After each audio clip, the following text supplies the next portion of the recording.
True. Nervous, very, very dreadfully nervous I had been and am. But why will you say that I am mad? The disease had sharpened my senses, not destroyed, not dulled them. Above all was the sense of hearing acute. I heard all things in the heaven and in the earth. I heard many things in hell. How then am I mad? Hearken, and observe how healthily, how calmly I can tell you the whole story.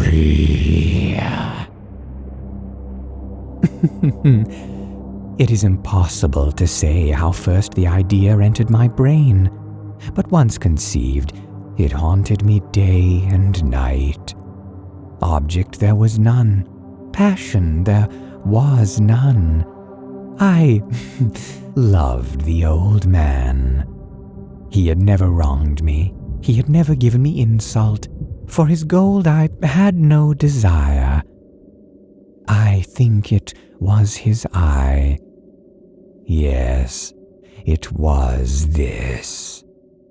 He had the eye of a vulture, a pale blue eye with a film over it. Whenever it fell upon me, my blood ran cold, and so by degrees, very gradually, I made up my mind to take the life of the old man, and thus rid myself of the eye forever. Now, this is the point. You fancy me mad. Madmen know nothing. But you should have seen me. You should have seen how wisely I proceeded, with what caution, with what foresight, with what dissimulation I went to work. I was never kinder to the old man than during the whole week before I killed him. And every night, about midnight, I turned the latch of his door and opened it, oh, so gently. And when I had made an opening sufficient for my head, I put in a dark lantern, all closed so that no light shone out, and then I thrust in my head. Oh, you would have laughed to see how cunningly I thrust it in. I moved it slowly, very, very slowly, so that I might not disturb the old man's sleep. It took me an hour to place my whole head within the opening so far that I could see him as he lay upon his bed. Would a madman have been so wise as this? And then, when my head was well in the room, I undid the lantern cautiously, oh so cautiously, for the hinges creaked. I undid it just so much that a single thin ray fell upon the vulture eye. And this I did for 7 long nights, every night, just at midnight. But I found the eye always closed, and so it was impossible to do the work. For it was not the old man who vexed me, but his evil eye. And every morning when the day broke, I went boldly into his chamber and spoke courageously to him, calling him by name and in a hearty tone, and inquiring how he had passed the night. So you see, he would have been a very profound old man indeed to suspect that every night, just at 12, I looked in upon him while he slept. Upon the 8th night, I was more than usually cautious in opening the door. A watch's minute hand moves more quickly than did mine. Never before that night had I felt the extent of my own powers, of my sagacity. I could scarcely contain my feelings of triumph. To think that there I was, opening the door little by little, and he not even to dream of my secret deeds or thoughts. I fairly chuckled at the idea, and perhaps he heard me, for he moved on the bed suddenly as if startled. Now you may think that I drew back, but no. His room was as black as pitch with the thick darkness, for the shutters were close fastened through fear of robbers. And so I knew that he could not see the opening of the door, and I kept pushing it on steadily.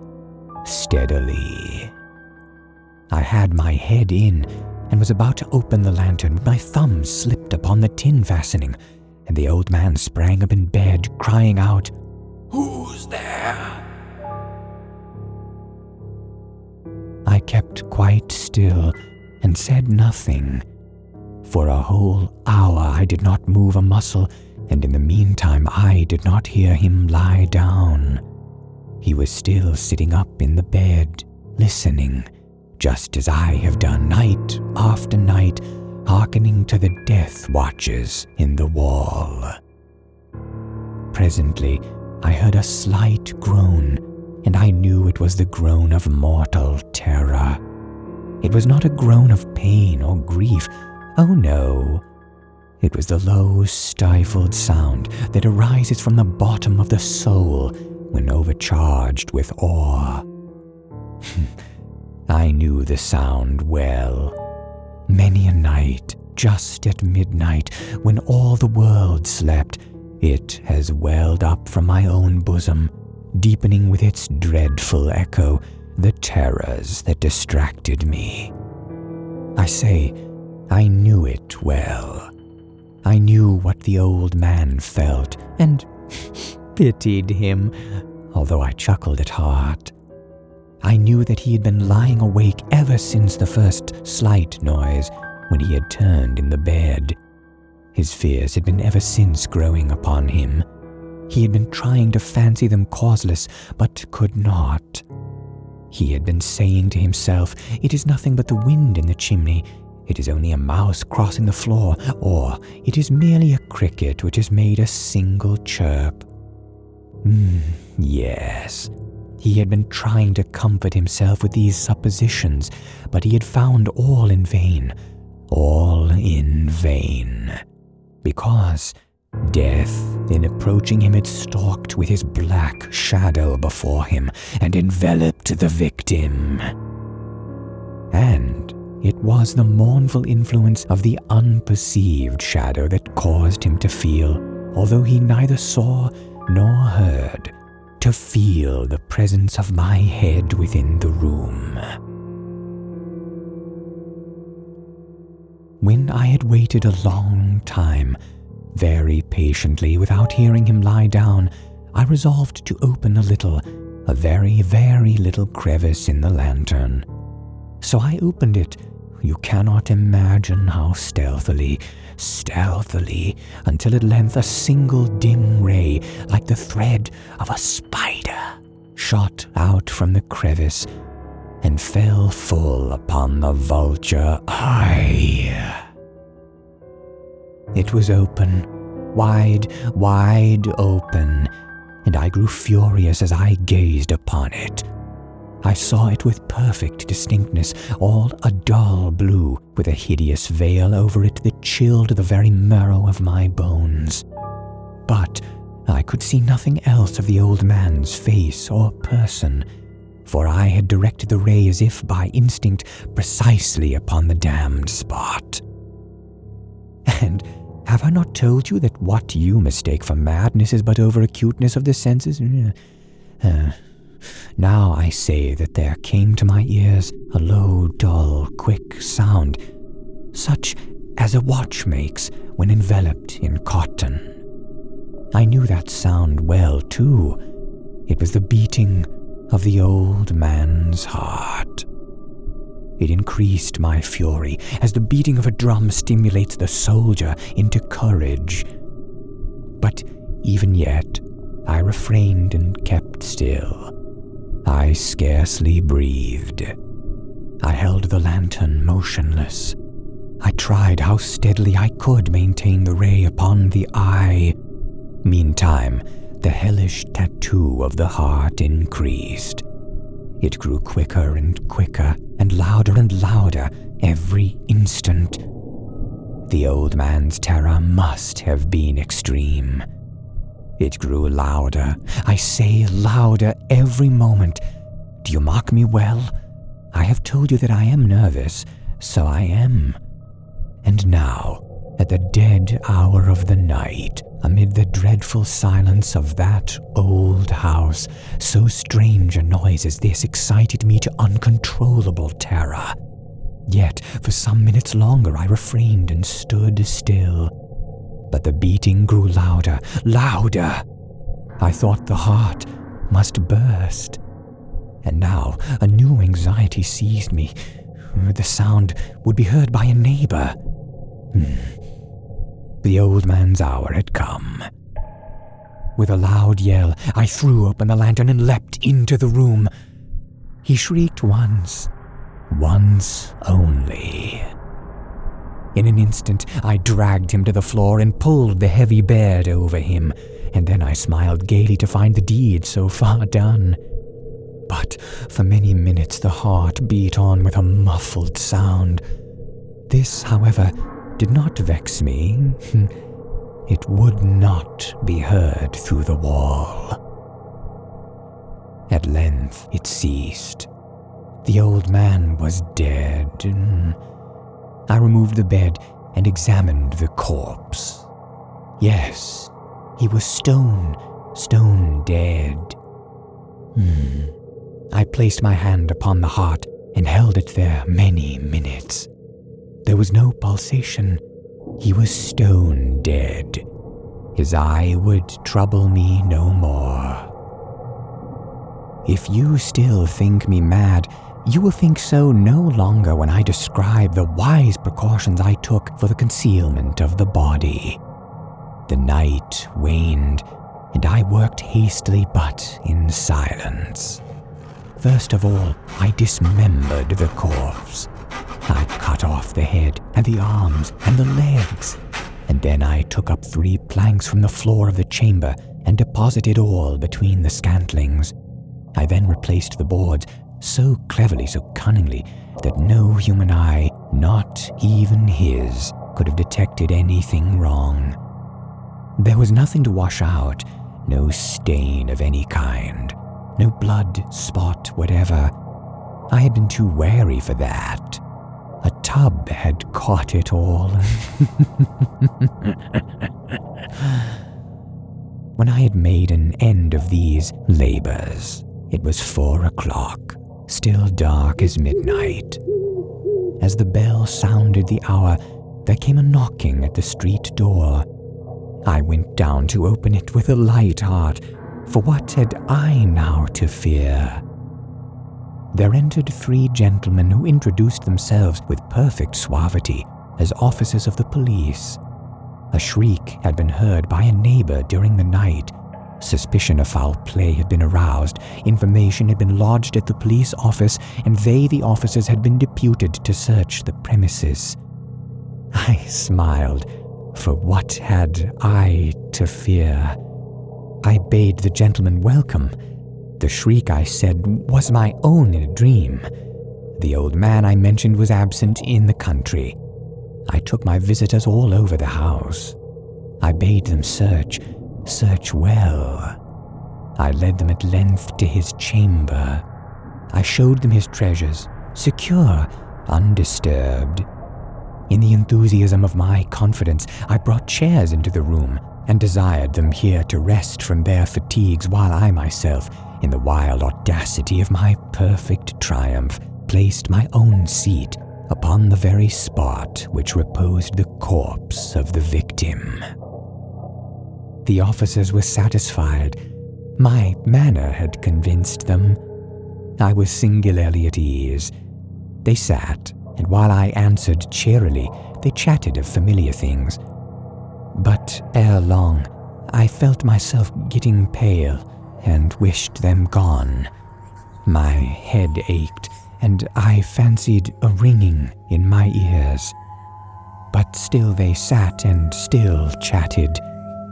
The ringing became more distinct. It continued and became more distinct. I talked more freely to get rid of the feeling, but it continued and gained definiteness, until at length I found that the noise was not within my ears. No doubt now I grew very pale. I talked more fluently and with a heightened voice. Yet the sound increased, and what could I do? It was a low, dull, quick sound, much such a sound as a watch makes when enveloped in cotton. I gasped for breath, and yet the officers heard it not. I talked more quickly, more vehemently, but the noise steadily increased. I arose and argued about trifles in a high key with violent gesticulations, but the noise steadily increased. Why would they not be gone? I paced the floor to and fro with heavy strides, as if excited to fury by the observations of the men, but the noise steadily increased. Oh, God, what could I do? I foamed, I raved, I swore. I swung the chair upon which I had been sitting and grated it upon the boards. But the noise arose over all and continually increased. It grew louder, louder, louder, and still the men chatted pleasantly and smiled. Was it possible they heard not? Almighty God! No, they heard, they suspected, they knew. They were making a mockery of my horror. This I thought, and this I think.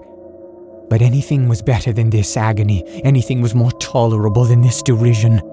I could bear those hypocritical smiles no longer. I felt that I must scream or die. And now, again, hark!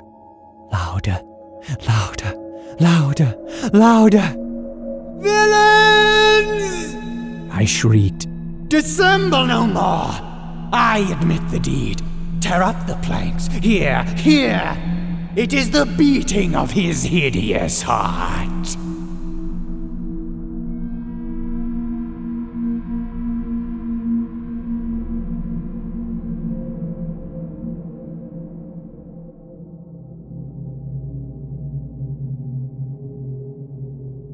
Ours is a world of words. Quiet we call silence, which is the merest word of all.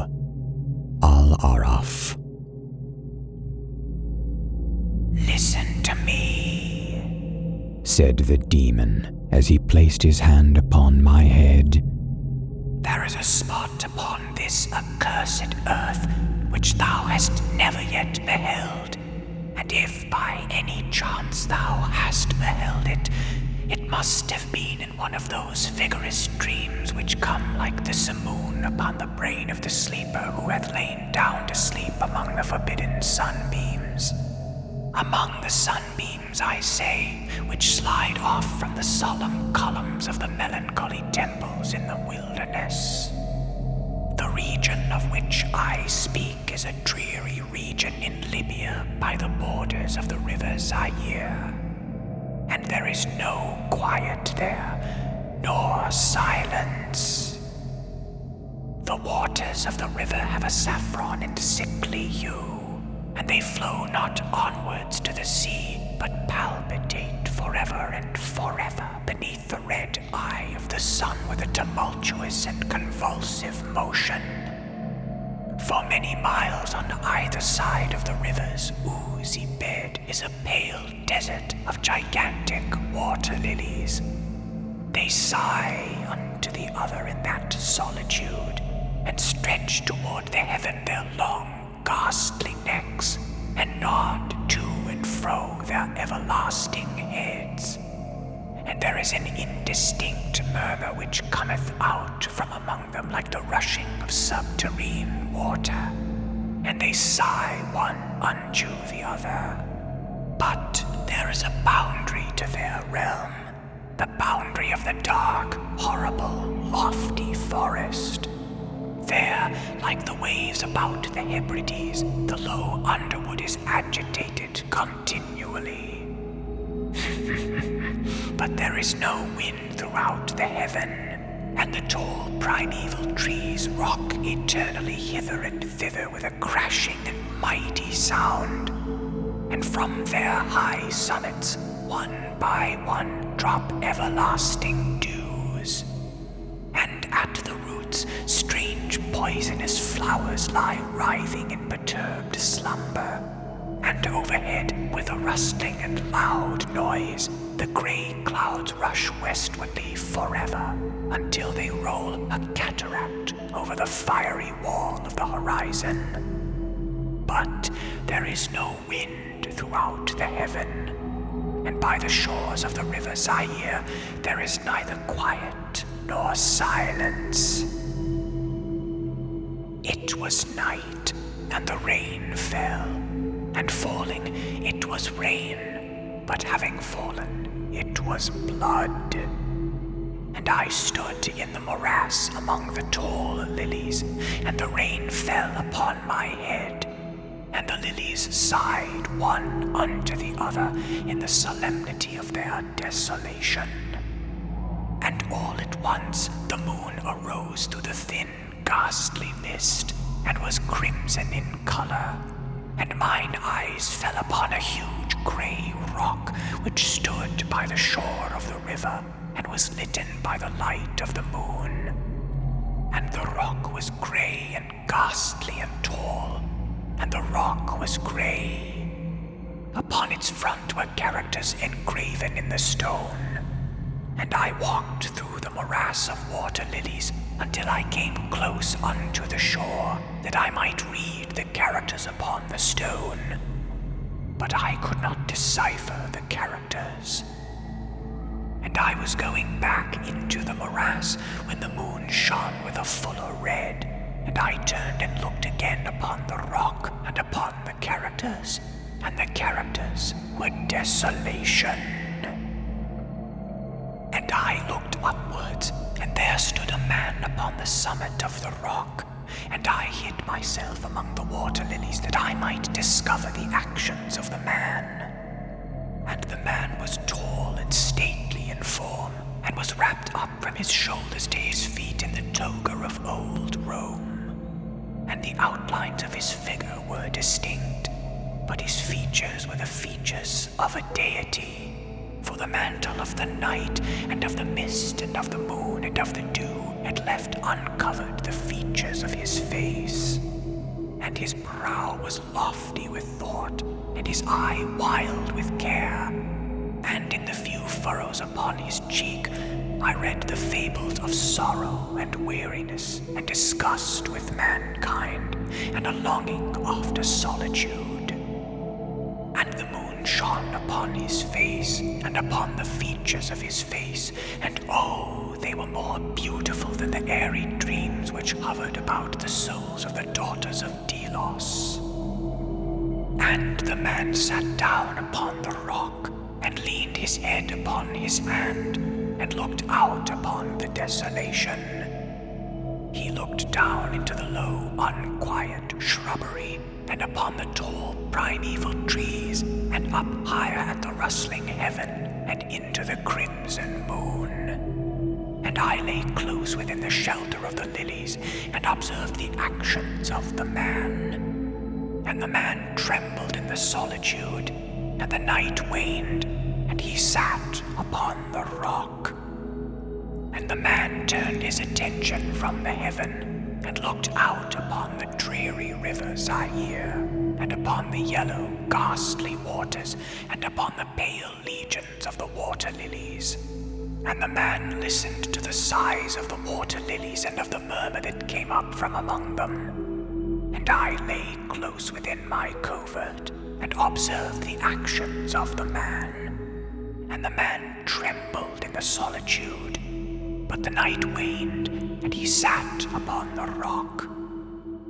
Then I went down into the recesses of the morass, and waded afar in among the wilderness of the lilies, and called unto the hippopotami which dwelt among the fens in the recesses of the morass.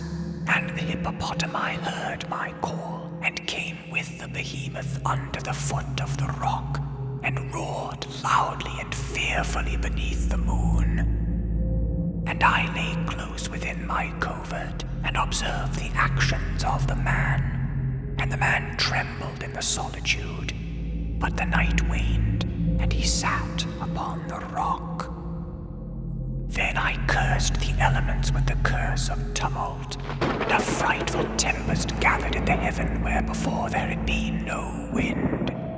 And the heaven became livid with the violence of the tempest, and the rain beat upon the head of the man, and the floods of the river came down, and the river was tormented into foam, and the water lilies shrieked within their beds, and the forest crumbled before the wind, and the thunder rolled, and the lightning fell, and the rock rocked to its foundation. And I lay close within my covert, and observed the actions of the man. And the man trembled in the solitude, but the night waned, and he sat upon the rock. Then I grew angry and cursed with the curse of silence, the river and the lilies and the wind and the forest and the heaven and the thunder and the sighs of the water lilies.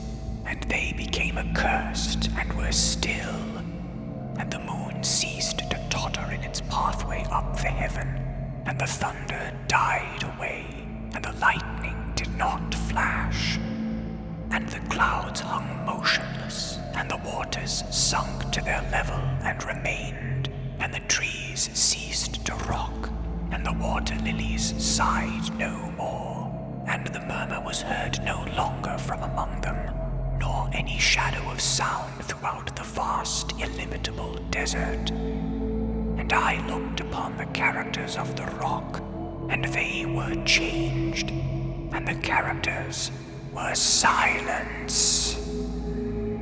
And mine eyes fell upon the countenance of the man, and his countenance was wan with terror, and hurriedly he raised his head from his hand and stood forth upon the rock and listened. But there was no voice throughout the vast, illimitable desert, and the characters upon the rock were silence. And the man shuddered and turned his face away and fled afar off, and I beheld him no more.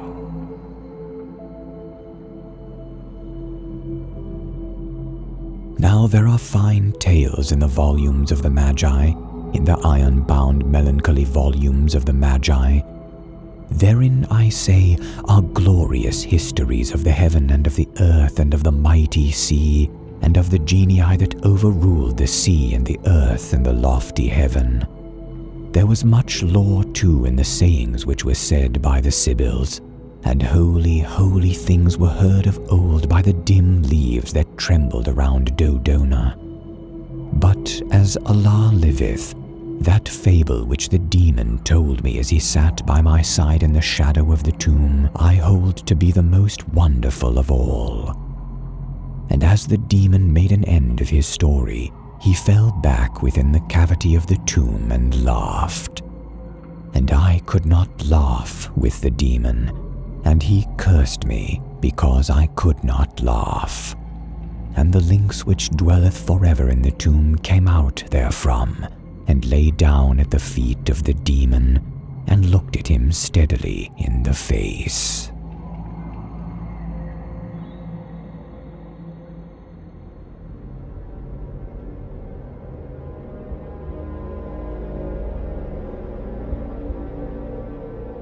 The 1,000 injuries of Fortunato I had borne as best I could, but when he ventured upon insult, I vowed revenge.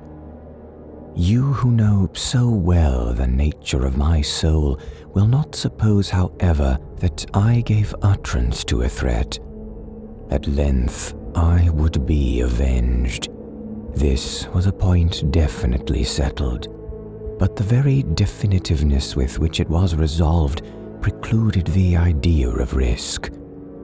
I must not only punish, but punish with impunity. A wrong is unredressed when retribution overtakes its redresser.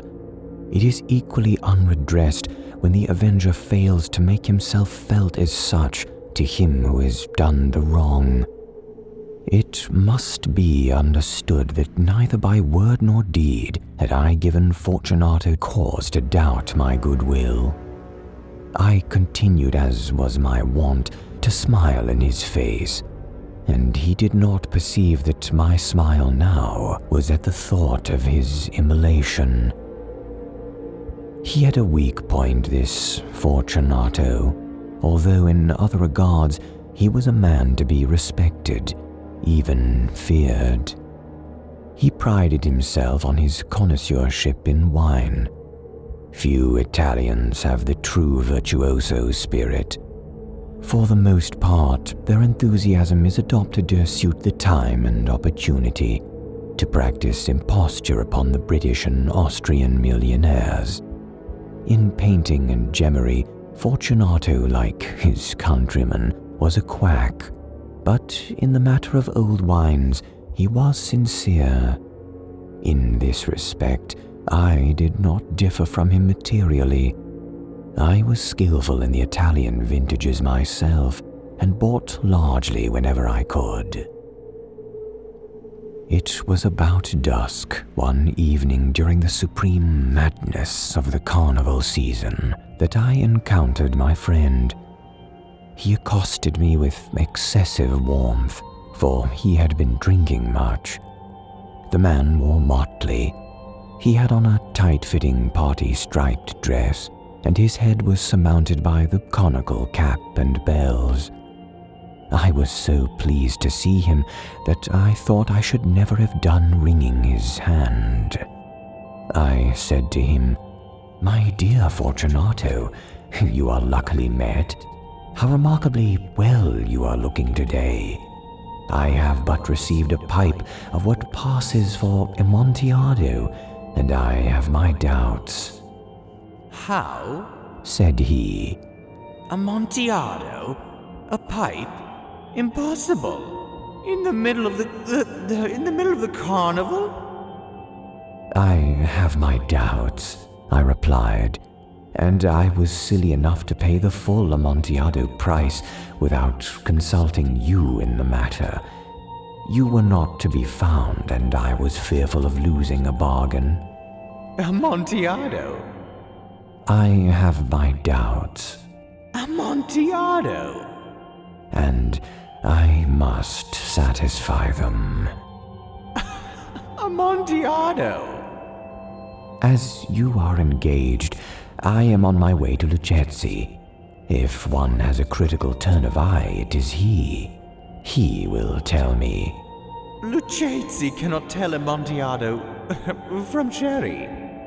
"And yet, some fools will have it that his taste is a match for your own." "Come, let us go." "Whither?" "To your vaults." "My friend, no. I will not impose upon your good nature. I perceive that you have an engagement. Lucchesi—" "I have no engagement. Come." "My friend, no. It is not the engagement, but the severe cold with which I perceive you are afflicted. The vaults are insufferably damp. They are encrusted with nitre."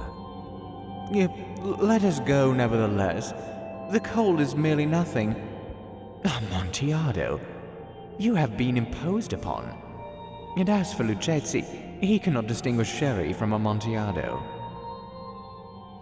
Thus speaking, Fortunato possessed himself of my arm, and putting on a mask of black silk and drawing a roquelaire closely about my person, I suffered him to hurry me to my palazzo. There were no attendants at home. They had absconded to make merry in honor of the time.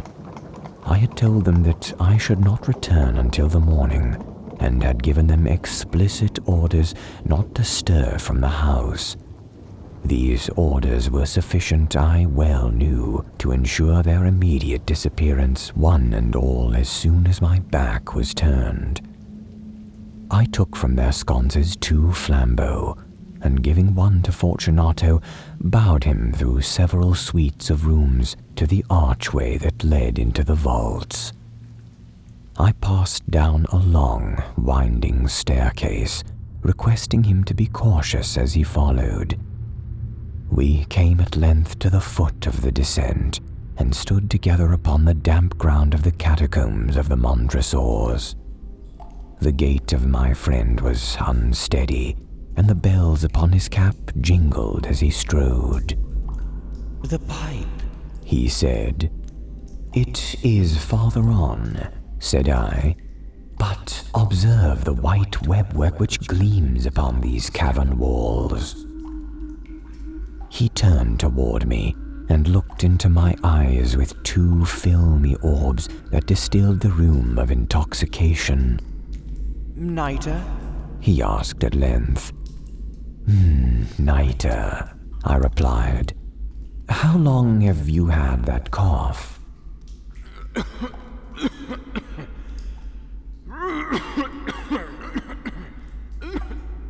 My poor friend found it impossible to reply for many minutes. "It is nothing," he said at last. "Come," I said with decision. "We will go back. Your health is precious. You are rich, respected, admired, beloved. You are happy, as once I was. You are a man to be missed. For me it is no matter. We will go back. You will be ill, and I cannot be responsible. Besides, there is Lucchesi." "Enough," he said. "The cough is a mere nothing. It will not kill me. I shall not die of a cough." "True, true," I replied. "And indeed, I had no intention of alarming you unnecessarily. But you should use all proper caution. A draught of this Medoc will defend us from the damps." Here I knocked off the neck of a bottle which I drew from a long row of its fellows that lay upon the mould. "Drink," I said, presenting him the wine. He raised it to his lips with a leer. He paused and nodded to me familiarly while his bells jingled. "I drink," he said, "to the buried that repose around us." "And I to your long life." He again took my arm, and we proceeded. "These vaults," he said, "are extensive." "The Montresors," I replied, "were a great and numerous family." "I forget your arms." A huge human foot door in a field azure. The foot crushes a serpent rampant whose fangs are embedded in the heel. "And the motto?" "Nemo me impune lacessit."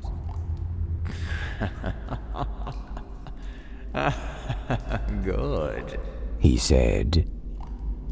The wine sparkled in his eyes, and the bells jingled. My own fancy grew warm with the Medoc.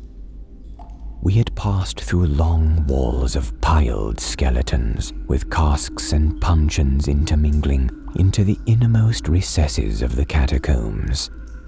I paused again, and this time I made bold to seize Fortunato by an arm above the elbow.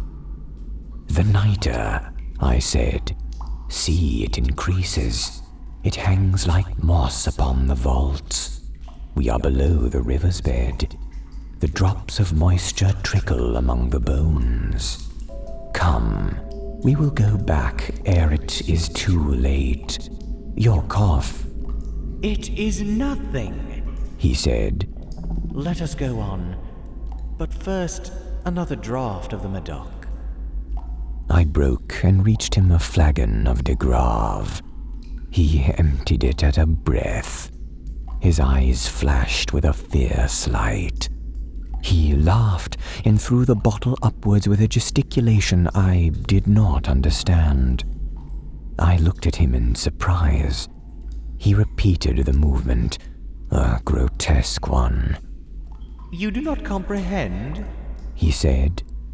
"Not I," I replied. "Then you are not of the Brotherhood. "How?" You are not of the Masons." Yes, yes, I said. Yes, Yes. You? Impossible! A mason? A mason, I replied. A sign, He said. A sign! It is this, I answered, producing from beneath the folds of my roquelaire a trowel. You jest. He exclaimed, recoiling a few paces. But let us proceed to the Amontillado. Be it so, I said, replacing the tool beneath my cloak and again offering him my arm. He leaned upon it heavily. We continued our route in search of the Amontillado. We passed through a range of low arches, descended, passed on, and descending again, arrived at a deep crypt in which the foulness of the air caused our flambeau rather to glow than flame. At the most remote end of the crypt there appeared another, less spacious. Its walls had been lined with human remains, piled to the vault overhead in the fashion of the great catacombs of Paris. 3 sides of this interior crypt were still ornamented in this manner. From the 4th side the bones had been thrown down and lay promiscuously upon the earth, forming at one point a mound of some size. Within the wall thus exposed by the displacing of bones, we perceived a still interior crypt or recess, in depth about 4 feet, in width 3, in height 6 or 7. It seemed to have been constructed for no especial use within itself, but formed merely the interval between 2 of the colossal supports of the roof of the catacombs, and was backed by one of their circumscribing walls of solid granite. It was in vain that Fortunato, uplifting his dull torch, endeavored to pry into the depth of the recess. Its termination the feeble light did not enable us to see. "Proceed," I said. "Herein is the Amontillado. As for Lucchesi—" He is an ignoramus, interrupted my friend as he stepped unsteadily forward, while I followed immediately at his heels. In an instant he had reached the extremity of the niche, and finding his progress arrested by the rock, stood stupidly bewildered. A moment more, and I had him fettered to the granite. In its surface were 2 iron staples, distant from each other about 2 feet horizontally. From one of these depended a short chain, from the other a padlock. Throwing the links about his waist, it was but the work of a few seconds to secure it. He was too much astounded to resist. Withdrawing the key, I stepped back from the recess. "Pass your hand," I said, "over the wall. You cannot help feeling the nitre. Indeed, it is very damp. Once more, let me implore you to return." "No? Then I must positively leave you. But I must first render you all the little attentions in my power." The Amontillado!" exclaimed my friend, yet not recovered from his astonishment. "True," I replied, "the Amontillado." As I said these words, I busied myself among the pile of bones of which I have before spoken. Throwing them aside, I soon uncovered a quantity of building stone and mortar. With these materials, and with the aid of my trowel, I began vigorously to wall up the entrance of the niche. I had scarcely laid the first tier of masonry when I discovered that the intoxication of Fortunato had in a great measure worn off. The earliest indication I had of this was a low moaning cry from the depth of the recess. It was not the cry of a drunken man. There was then a long and obstinate silence. I laid the 2nd tier, and the 3rd, and the 4th, and then I heard the furious vibrations of the chain. The noise lasted for several minutes, during which, that I might hearken to it with the more satisfaction, I ceased my labors and sat down upon the bones. When at last the clanking subsided, I resumed my trowel and finished without interruption the 5th, the 6th, and the 7th tier. The wall was now nearly upon a level with my breast. I again paused, and holding the flambeau over the mason work, I threw a few feeble rays upon the figure within. A succession of loud, shrill screams, bursting suddenly from the throat of the chained victim, seemed to thrust me violently back. For a brief moment I hesitated. I trembled. Unsheathing my rapier, I began to grope with it about the recess, but the thought of an instant reassured me. I placed my hand upon the solid fabric of the catacombs and felt satisfied. I reapproached the wall. I replied to the yells of him who clamored. I re-echoed, I aided, I surpassed them in volume and strength. I did this, and the clamor grew still. It was now midnight, and my task was drawing to a close. I had completed the 8th, the 9th, and the 10th tier. I had finished a portion of the last and the 11th. There remained but a single stone to be fitted and plastered in. I struggled with its weight. I placed it partially in its destined position. But now there came from out the niche a low laugh that erected the hairs upon my head. It was succeeded by a sad voice, which I had difficulty in recognizing as that of the noble Fortunato. The voice said,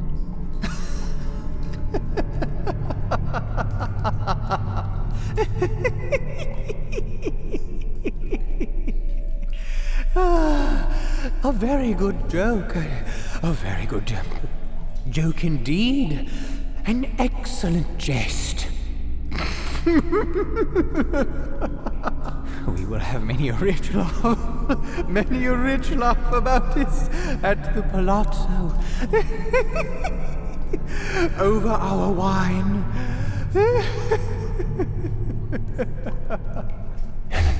"The Amontillado," I said. Yes. The Amontillado. But is it not getting late? Yes. Will they not be awaiting us at the palazzo? The Lady Fortunato and the rest? Let us be gone. "Yes," I said. "Let us be gone." For the love of God, Montressor! "Yes," I said. "For the love of God." But to these words I hearkened in vain for a reply. I grew impatient. I called aloud, "Fortunato!" No answer. I called again, "Fortunato!" No answer still. I thrust a torch through the remaining aperture and let it fall within. There came forth in return only a jingling of the bells. My heart grew sick. It was the dampness of the catacombs that made it so. I hastened to make an end of my labor. I forced the last stone into its position. I plastered it up. Against the new masonry, I re-erected the old rampart of bones. For the half of a century, no mortal has disturbed them.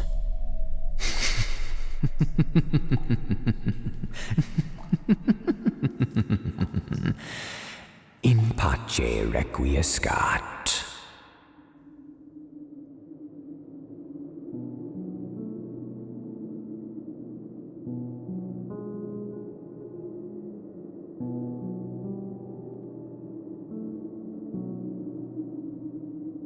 Once, upon a midnight dreary, while I pondered, weak and weary, over many a quaint and curious volume of forgotten lore, while I nodded, nearly napping, suddenly there came a tapping, as of some one gently rapping at my chamber door.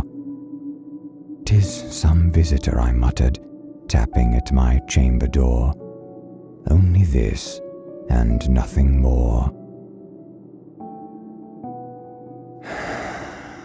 Distinctly I remember it was the bleak December, and each separate dying ember wrought its ghost upon the floor.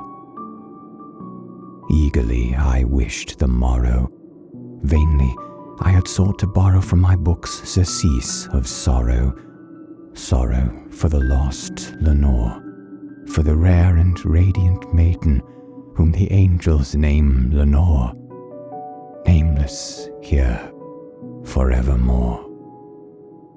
And the silken, sad, uncertain rustling of each purple curtain thrilled me, filled me with fantastic terrors never felt before, so that now, to still the beating of my heart, I stood repeating, "'Tis some visitor entreating entrance at my chamber door, some late visitor entreating entrance at my chamber door. This it is, and nothing more." Presently my soul grew stronger, hesitating then no longer. "Sir," said I, "or madam, truly your forgiveness I implore, but the fact is I was napping, and so gently you came rapping, and so faintly you came tapping at my chamber door, that I scarce was sure I heard you." Here I opened wide the door. Darkness there, and nothing more. Deep into that darkness peering, long I stood there wondering, fearing, doubting, dreaming dreams no mortal ever dared to dream before. But the silence was unbroken, and the stillness gave no token, and the only word there spoken was the whispered word, "Lenore?" This I whispered, and an echo murmured back the word, "Lenore." Merely this, and nothing more.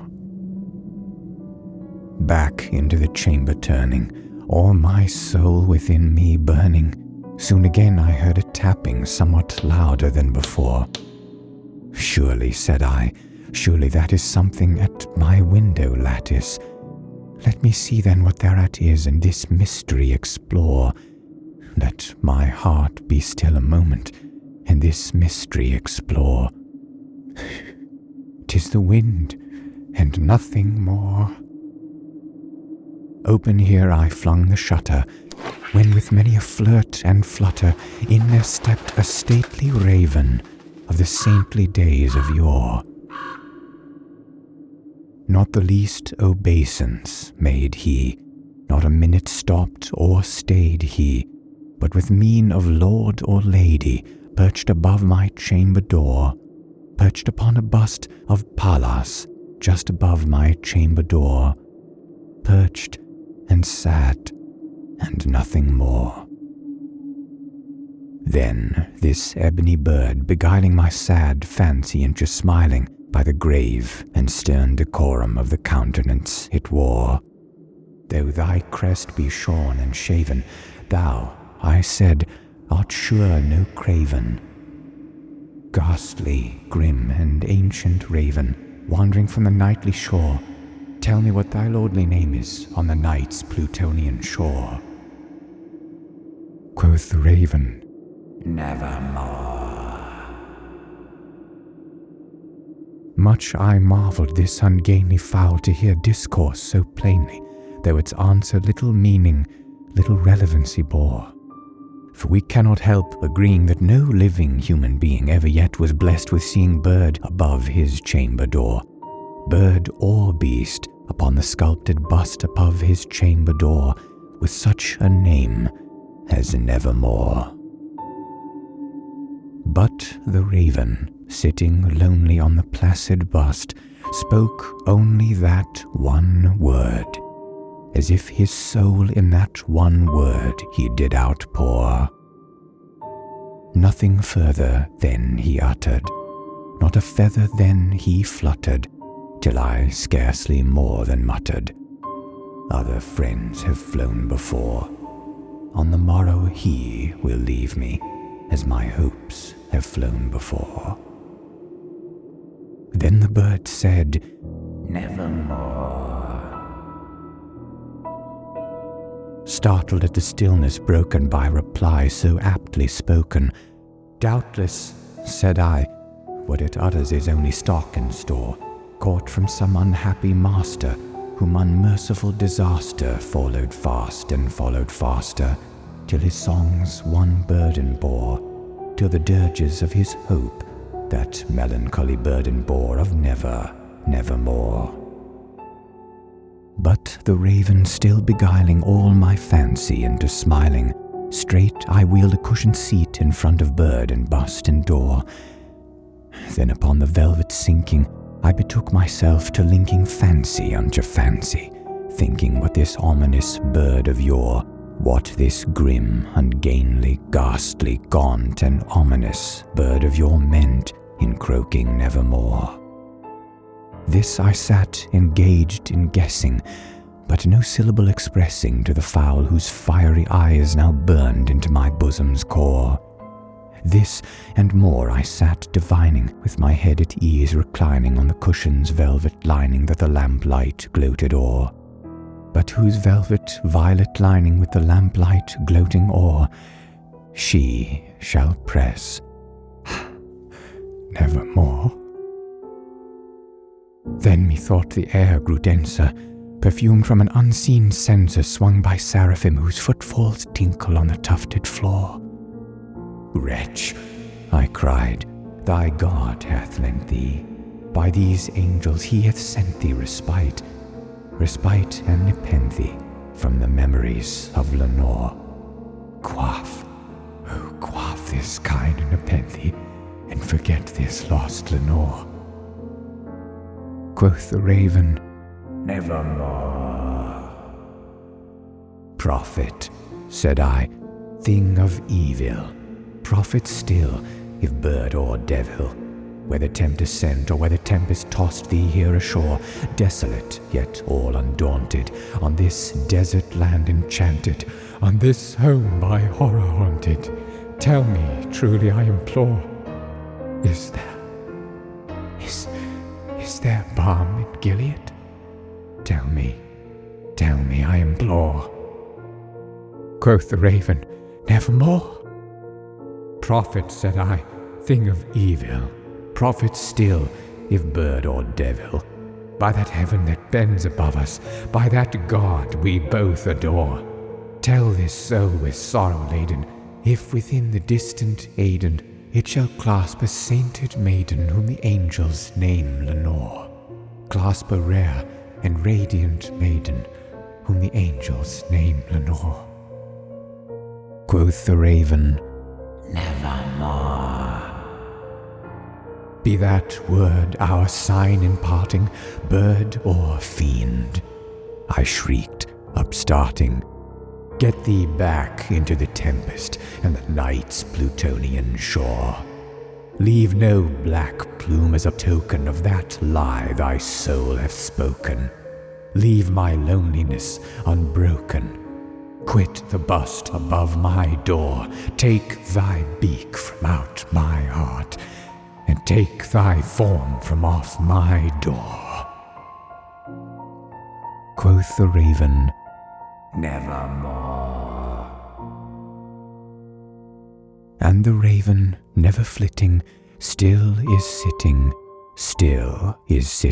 on the pallid bust of Pallas just above my chamber door, and his eyes have all the seeming of a demon's that is dreaming, and the lamplight o'er him streaming throws his shadow on the floor, and my soul from out that shadow that lies floating on the floor shall be lifted.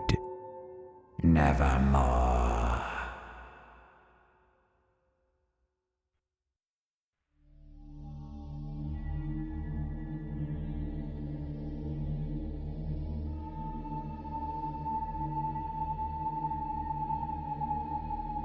The Red Death had long devastated the country.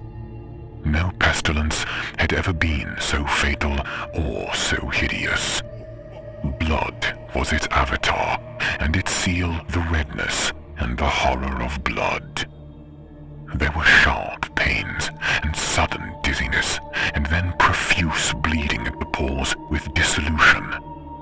The scarlet stains upon the body, and especially upon the face of the victim, were the pest ban which shut him out from the aid and from the sympathy of his fellow men. And the whole seizure, progress, and termination of the disease were the incidents of half an hour. But the Prince Prospero was happy and dauntless and sagacious. When his dominions were half depopulated, he summoned to his presence 1,000 hale and light-hearted friends from among the knights and dames of his court, and with these retired to deep seclusion of one of his castellated abbeys. This was an extensive and magnificent structure, the creation of the prince's own eccentric yet august taste. A strong and lofty wall girded it in. This wall had gates of iron. The courtiers, having entered, brought furnaces and massy hammers, and welded the bolts. They resolved to leave neither means of ingress nor egress to the sudden impulses of despair or frenzy from within. The abbey was amply provisioned. With such precautions, the courtiers might bid defiance to the contagion. The external world could take care of itself. In the meantime, it was folly to grieve, or to think. The prince had provided all the appliances of pleasure. There were buffoons, there were improvisatori, there were ballet dancers, there were musicians, there was beauty, there was wine. All these, and security, were within. Without was the Red Death. It was toward the close of the 5th or 6th month of his seclusion, while the pestilence raged most furiously abroad, that the Prince Prospero entertained his 1,000 friends at a masked ball of the most unusual magnificence. It was a voluptuous scene, that masquerade. But let me first tell you of the rooms in which it was held. There were 7, an imperial suite. In many places, however, such suites form a long and straight vista, while the folding doors slide back nearly to the walls on either hand, so that the view of the whole extent is scarcely impeded. Here the case was very different, as might have been expected from the Duke's love of the bizarre. The apartments were so irregularly disposed that the vision embraced but little more than one at a time. There was a sharp turn every 20 or 30 yards, and at each turn a novel effect. To the right and left, in the middle of each wall, a tall and narrow Gothic window looked out upon a closed corridor which pursued the windings of the suite. These windows were of stained glass, whose color varied in accordance with the prevailing hue of the decorations of the chamber into which it opened. That at the eastern extremity was hung, for example, in blue, and vividly blue were its windows.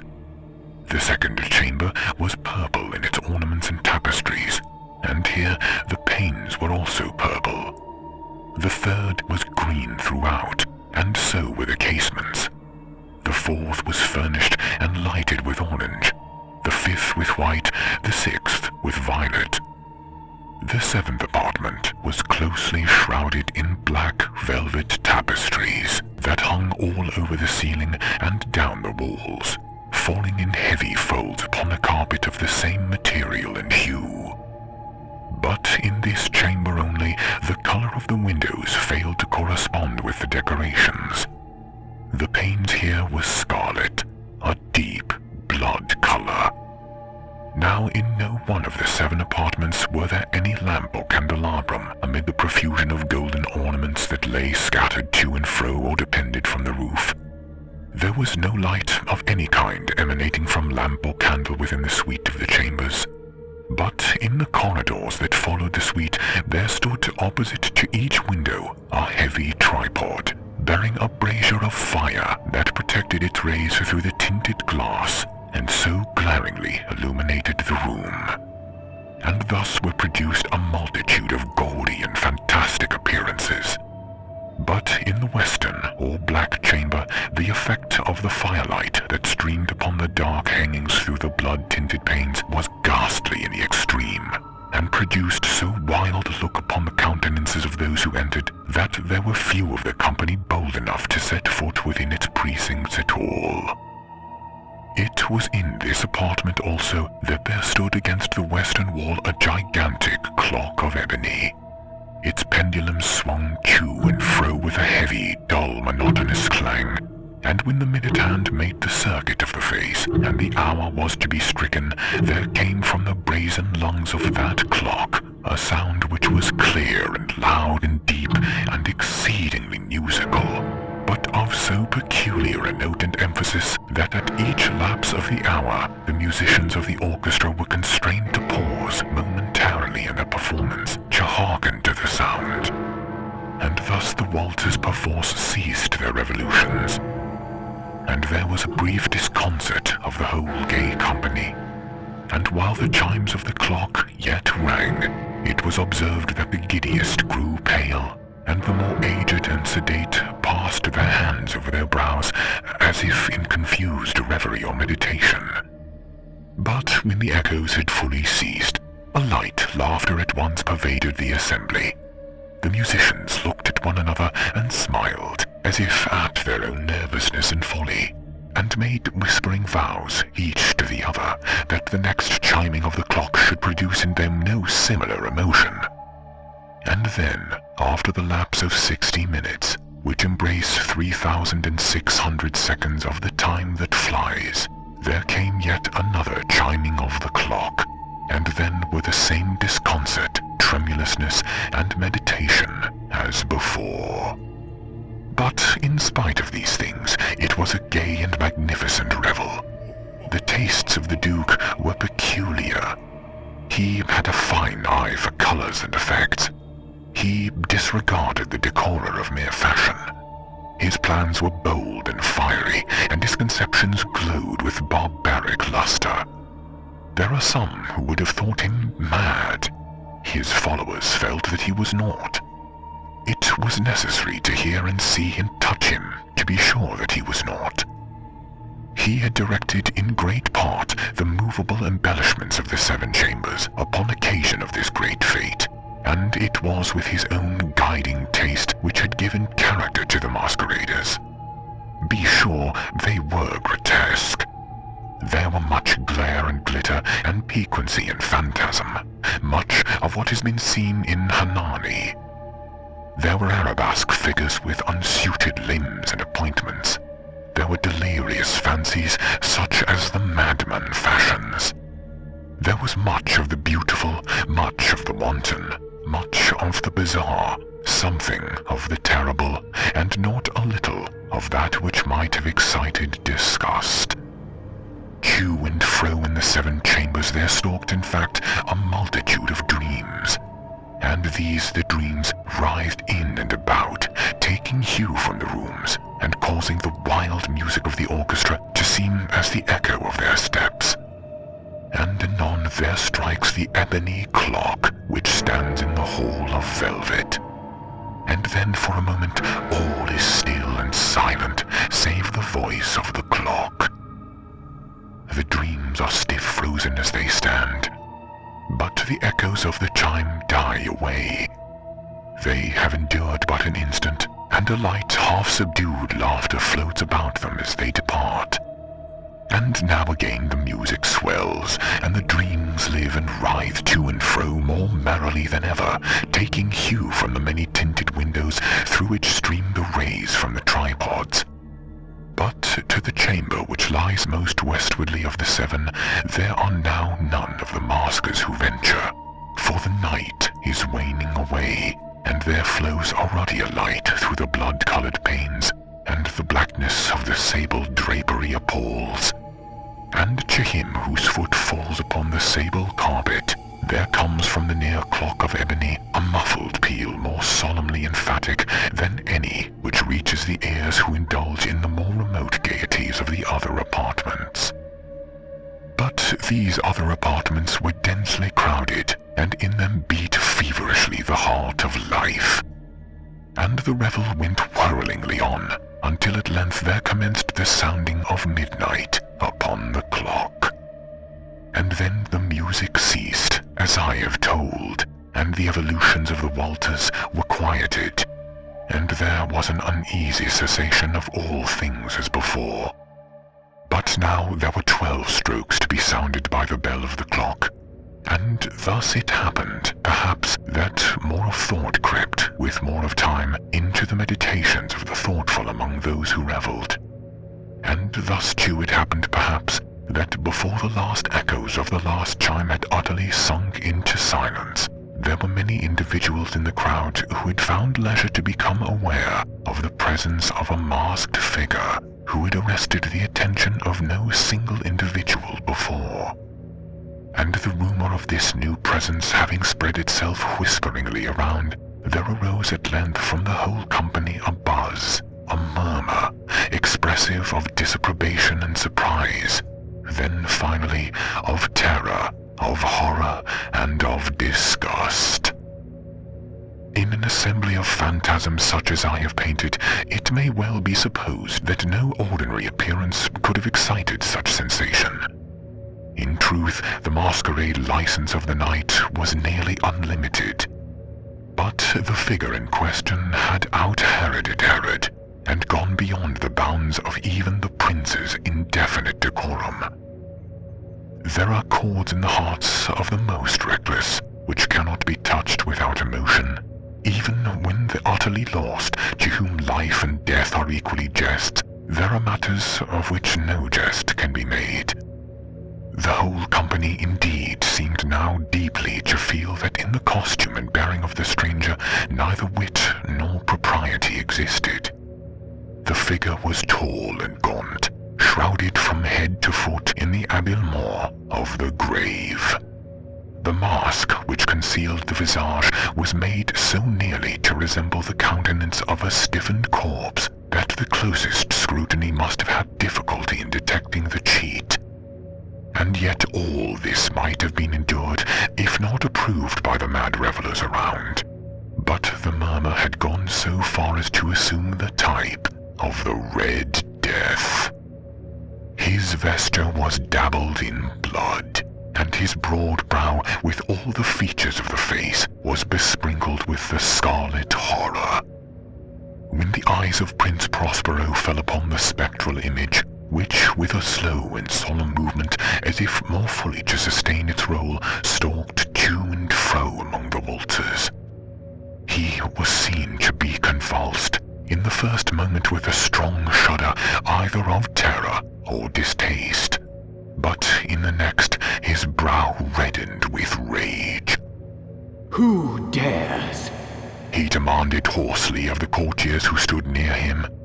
"Who dares insult us with this blasphemous mockery? Seize him and unmask him, that we may know whom we have to hang at sunrise from the battlements." It was in the eastern, or blue chamber, in which stood the Prince Prospero as he uttered these words. They rang through the 7 rooms loudly and clearly, for the prince was a bold and robust man, and the music had become hushed at the waving of his hand. It was in the blue room where stood the prince with a group of the pale courtiers by his side. At first as he spoke, there was a slight rushing movement of this group in the direction of the intruder, who at the moment was also near at hand, and now, with a deliberately stately step, made closer approach to the speaker.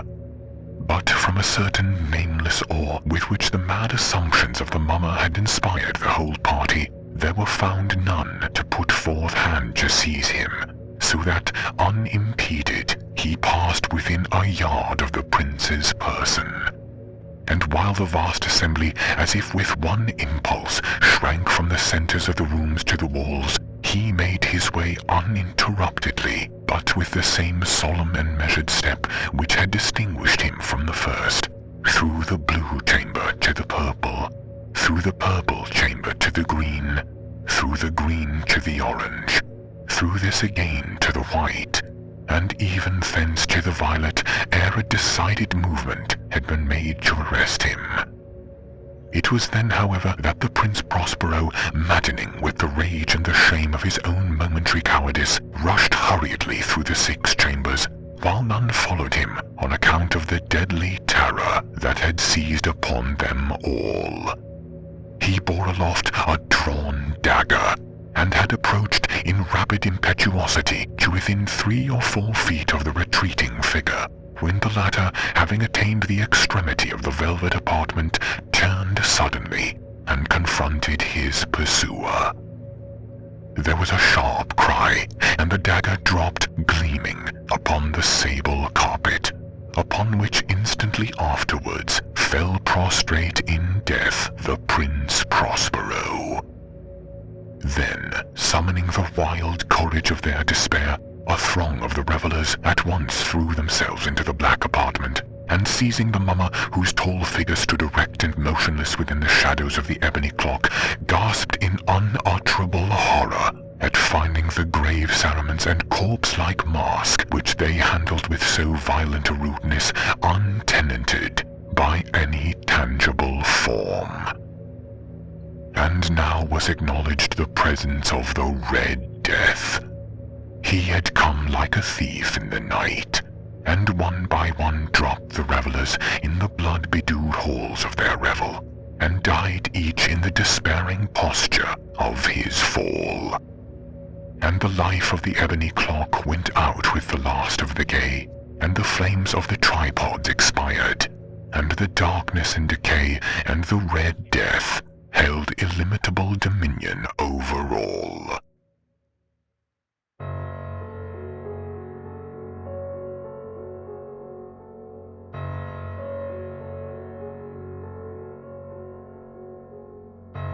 For the most wild yet homely narrative which I am about to pen, I neither expect nor solicit belief.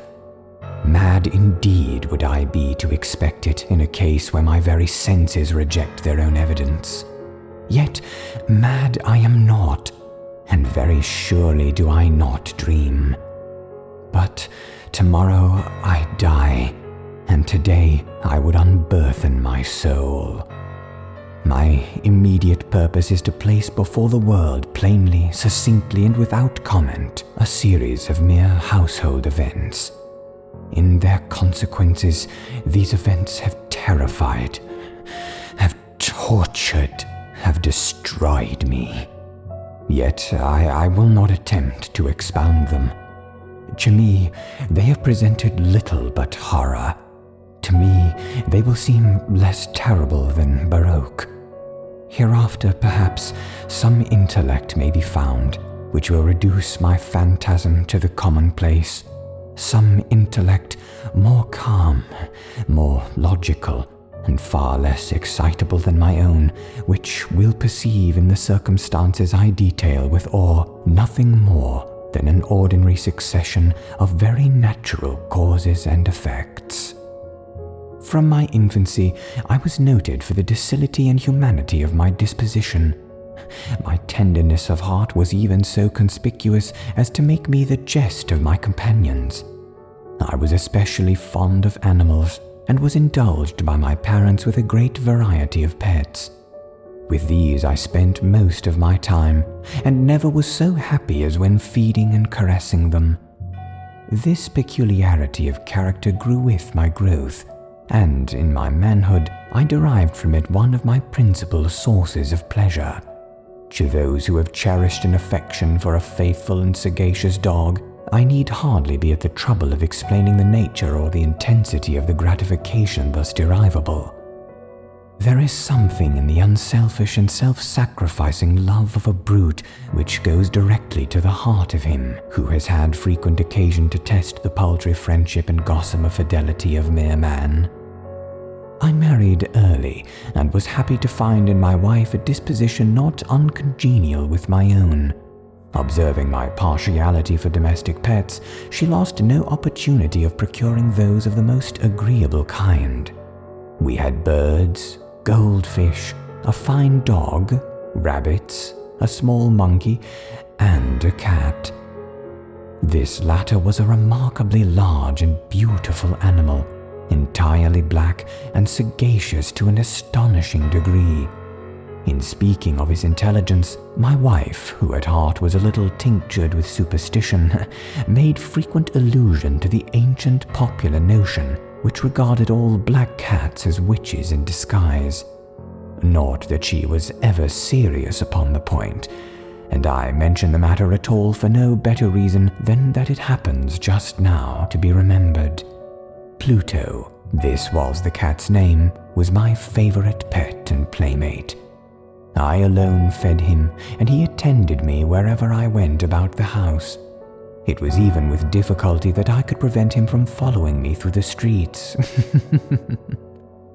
Our friendship lasted in this manner for several years, during which my general temperament and character, though the instrumentality of the fiend intemperance, had, I blush to confess it, experienced a radical alteration for the worse. I grew day by day more moody, more irritable, more regardless of the feelings of others. I suffered myself to use intemperate language to my wife. At length, I even offered her personal violence. My pets, of course, were made to feel the change in my disposition. I not only neglected but ill-used them. For Pluto, however, I still retained sufficient regard to restrain me from maltreating him, as I made no scruple of maltreating the rabbits, the monkey, or even the dog, when by accident or through affection they came in my way. But my disease grew upon me, for what disease is like alcohol, and at length even Pluto, who was now becoming old and consequently somewhat peevish, even Pluto began to experience the effects of my ill temper. One night, returning home much intoxicated from one of my haunts about town, I fancied the cat avoided my presence. I seized him, when, in his fright at my violence, he inflicted a slight wound upon my hand with his teeth. The fury of a demon instantly possessed me. I knew myself no longer. My original soul seemed at once to take its flight from my body, and a more than fiendish malevolence gin-nurtured thrilled every fibre of my frame. I took from my waistcoat pocket a penknife, opened it, grasped the poor beast by the throat, and deliberately cut one of its eyes from its socket. I blush, I burn, I shudder while I pen this damnable atrocity. When reason returned with the morning, when I had slept off the fumes of the night's debauch, I experienced a sentiment half of horror, half of remorse for the crime of which I had been guilty. But it was at best a feeble and equivocal feeling, and the soul remained untouched. I again plunged into my excess, and soon drowned in wine all memory of the deed. In the meantime, the cat slowly recovered. The socket of the lost eye presented, it is true, a frightful appearance, but he no longer appeared to suffer any pain. He went about the house as usual, but, as might be expected, fled in extreme terror at my approach. I had so much of my old heart left as to be at first grieved by this evident dislike on the part of a creature which had once so loved me. But this feeling soon gave place to irritation, and then came, as if to my final and irrevocable overthrow, the spirit of perverseness. Of this spirit, philosophy takes no account. Yet I am not more sure that my soul lives than I am that perverseness is one of the primitive impulses of the human heart, one of the indivisible primary faculties or sentiments which give direction to the character of man. Who has not 100 times found himself committing a vile or silly action for no other reason than because he knows he should not? Have we not a perpetual inclination in the teeth of our best judgment to violate that which is law, merely because we understand it to be such? This spirit of perverseness, I say, came to my final overthrow. It was this unfathomable longing of the soul to vex itself, to offer violence to its own nature, to do wrong for the wrong's sake only, that urged me to continue and finally to consummate the injury I had inflicted upon the unoffending brute. One morning in cool blood, I slipped a noose about its neck and hung it to the limb of a tree. Hung it with the tears streaming from my eyes and with the bitterest remorse in my heart. Hung it because I knew that it had loved me, and because I felt that it had given me no reason of offense. Hung it because I knew that in so doing I was committing a sin, a deadly sin that would so jeopardize my immortal soul as to place it, if such a thing were possible, even beyond the reach of the infinite mercy of the most merciful and most terrible God. On the night of the day on which this cruel deed was done, I was aroused from sleep by the cry of fire. The curtains of my bed were in flames. The whole house was blazing. It was with great difficulty that my wife, a servant, and myself made our escape from the conflagration. The destruction was complete. My entire worldly wealth was swallowed up, and I resigned myself thenceforward to despair. I am above the weakness of seeking to establish a sequence of cause and effect between the disaster and the atrocity, but I am detailing a chain of facts, and wish not to leave even a possible link imperfect. On the day succeeding the fire, I visited the ruins. The walls, with one exception, had fallen in. This exception was found in a compartment wall, not very thick, which stood about the middle of the house, and against which had rested the head of my bed. The plastering had here in great measure resisted the action of the fire, a fact which I attributed to its having been recently spread. About this wall a dense crowd were collected, and many persons seemed to be examining a particular portion of it with very minute and eager attention. The words strange, singular, and other similar expressions excited my curiosity. I approached and saw, as if graven in bas-relief upon the white surface, the figure of a gigantic cat. The impression was given with an accuracy truly marvelous. There was even a rope about the animal's neck. When I first beheld this apparition, for I could scarcely regard it as less, my worry and my terror were extreme. But at length reflection came to my aid. The cat, I remembered, had been hung in a garden adjacent to the house. Upon the alarm of fire, this garden had been immediately filled by the crowd, by some of whom the animal must have been cut from the tree and thrown through an open window into my chamber. This had probably been done with the view of arousing me from sleep. The falling of other walls had compressed the victim of my cruelty into the substance of the freshly spread plaster, the lime of which, with the flames and the ammonia from the carcass, had then accomplished the portraiture as I saw it. Although I thus readily accounted to my reason, if not altogether to my conscience, for the startling fact just detailed, it did not the less fail to make a deep impression upon my fancy. For months, I could not rid myself of the phantasm of the cat, and during this period, there came back into my spirit a half-sentiment that seemed, but was not, remorse. I went so far as to regret the loss of the animal, and to look about me among the vile haunts which I now habitually frequented for another pet of the same species, and of somewhat similar appearance, with which to supply its place. One night, as I sat half stupefied in a den of more than infamy, my attention was suddenly drawn to some black object reposing upon the head of one of the immense hogsheads of gin or rum which constituted the chief furniture of the apartment. I had been looking steadily at the top of this hogshead for some minutes, and what now caused me surprise was the fact that I had not sooner perceived the object thereupon. I approached it and touched it with my hand. It was a black cat, a very large one, fully as large as Pluto, and closely resembling him in every respect but one. Pluto had not a white hair upon any portion of his body, but this cat had a large, although indefinite, splotch of white covering nearly the whole region of the breast.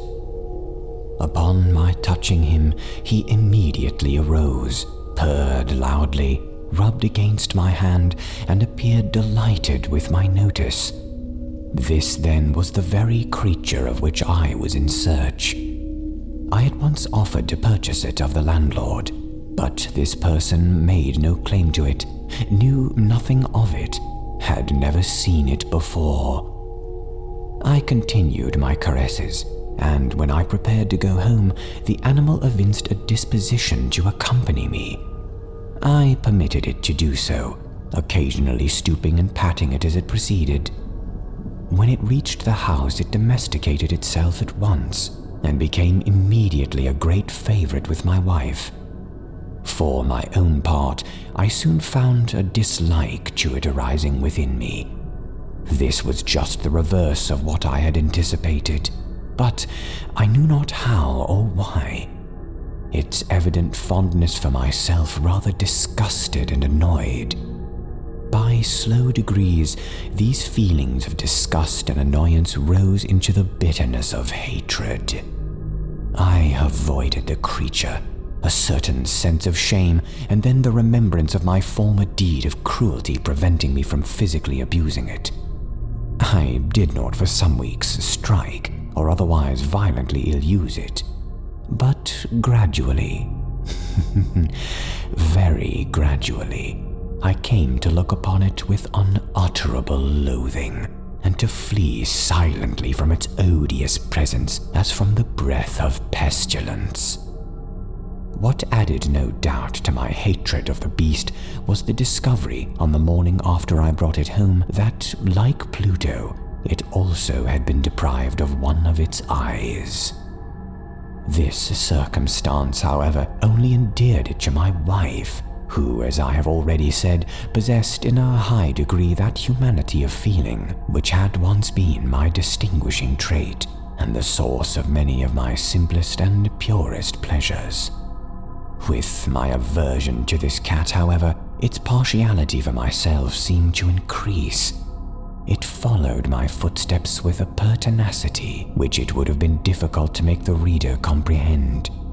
Whenever I sat, it would crouch beneath my chair, spring upon my knees, covering me with its loathsome caresses.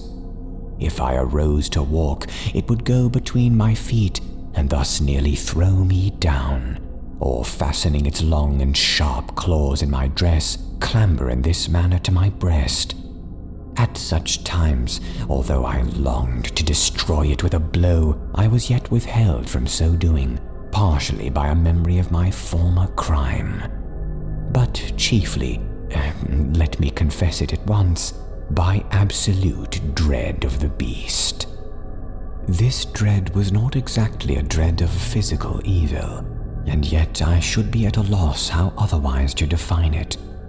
I am almost ashamed to own, yes, even in this felon's cell, I am almost ashamed to own that the terror and horror with which the animal inspired me had been heightened by one of the merest chimeras it would be possible to conceive.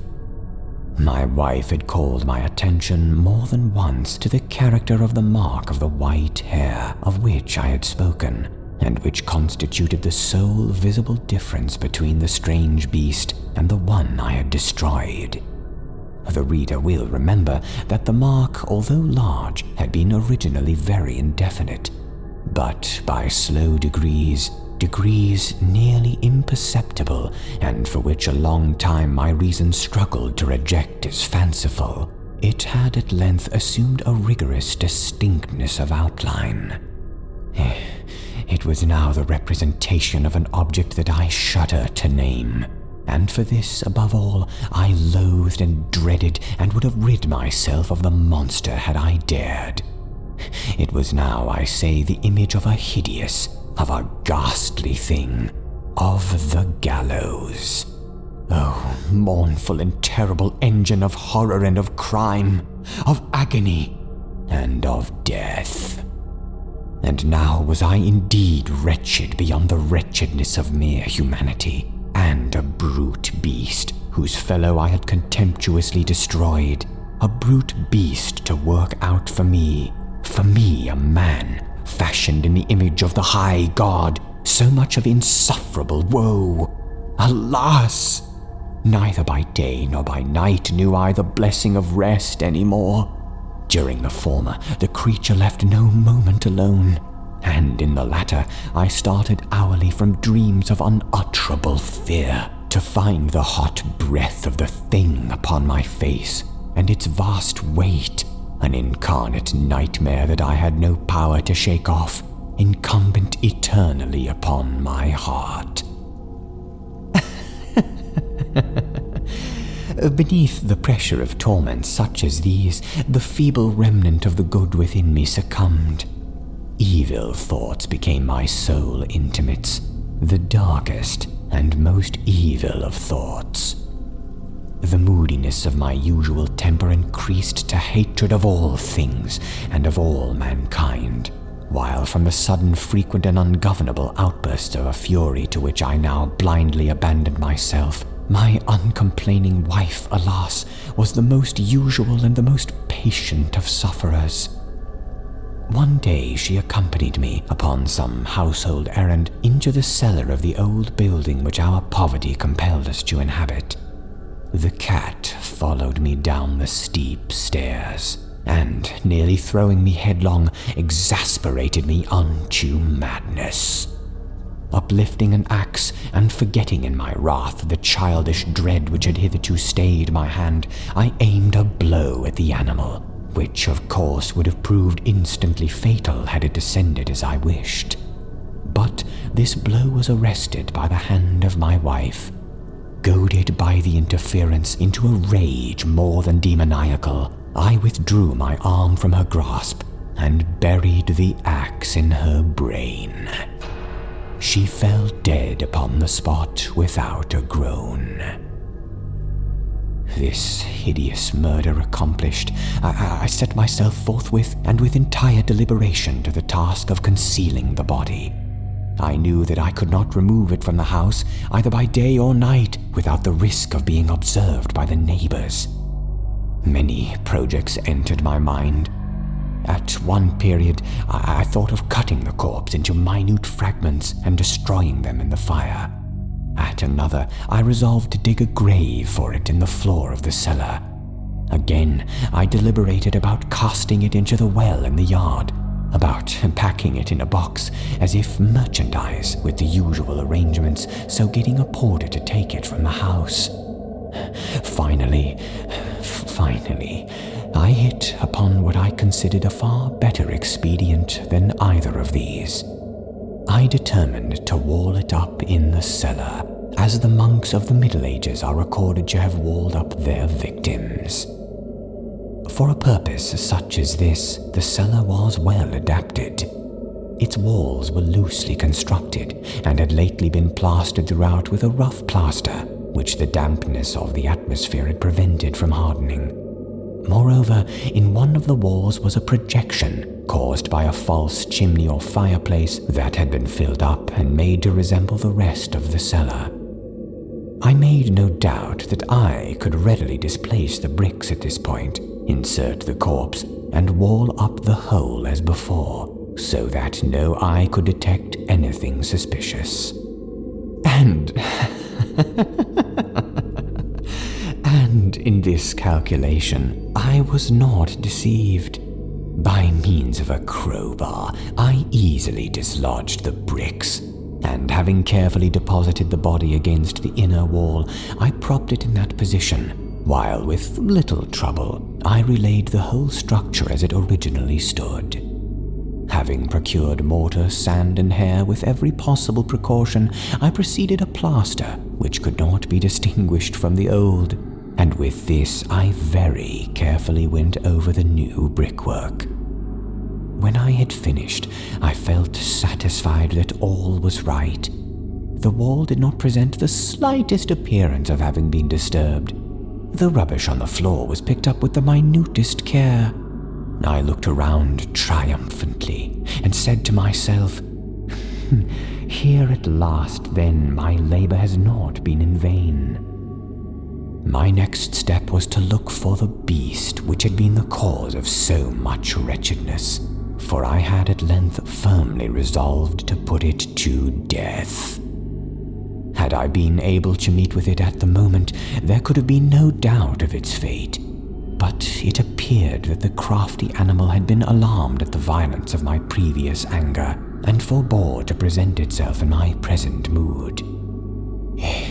It is impossible to describe or to imagine the deep, blissful sense of relief which the absence of the detested creature occasioned in my bosom. It did not make its appearance during the night, and thus for one night at least, since its introduction into the house, I soundly and tranquilly slept. I slept even with the burden of murder upon my soul.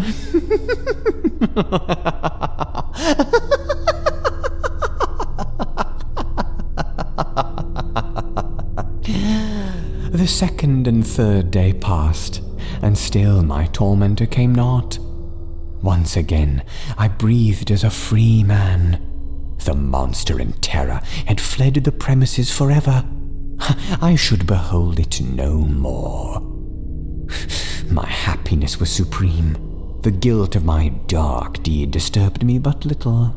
Some few inquiries had been made, but these had been readily answered. Even a search had been instituted, but of course nothing was to be discovered.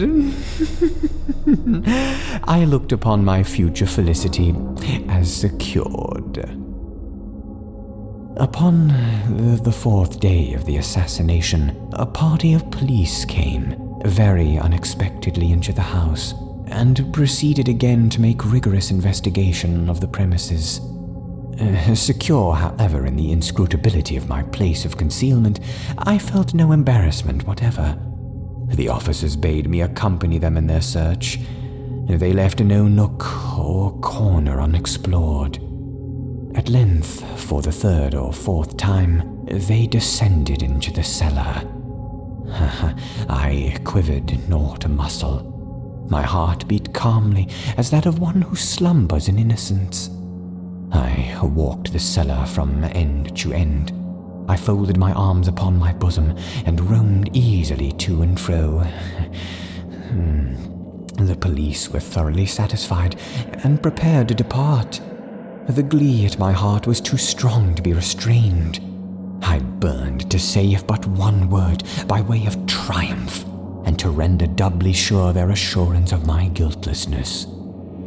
"Gentlemen," I said at last, as the party ascended the steps, "I delight I've allayed your suspicions. I wish you all health and a little more courtesy. By the by, gentlemen, this is a very well-constructed house." In the rabid desire to say something easily, I scarcely knew what I uttered at all. "I may say an excellently well-constructed house. These walls... Are you going, gentlemen? These walls are solidly put together. And here, through the mere frenzy of bravado, I rapped heavily with a cane which I held in my hand upon that very portion of the brick wall behind which stood the corpse of the wife of my bosom. But may God shield and deliver me from the fangs of the archfiend! No sooner had the reverberation of my blows sunk into silence than I was answered by a voice from within the tomb, by a cry at first muffled and broken, like a sobbing of a child, and then quickly swelling into one long, loud, and continuous scream, utterly anomalous and inhuman. A howl, a wailing shriek, half of horror and half of triumph, such as might have arisen only out of hell, conjointly from the throats of the damned in their agony, and of the demons that exult in the damnation. Of my own thoughts it is folly to speak. Swooning, I staggered to the opposite wall. For one instant, the party upon the stairs remained motionless through extremity of terror and awe. In the next, a dozen stout arms were toiling at the wall. It fell bodily. The corpse, already greatly decayed and clotted with gore, stood erect before the eyes of the spectators. Upon its head, with red extended mouth and solitary eye of fire, sat the hideous beast whose craft had seduced me into murder, and whose informing voice had consigned me to the hangman.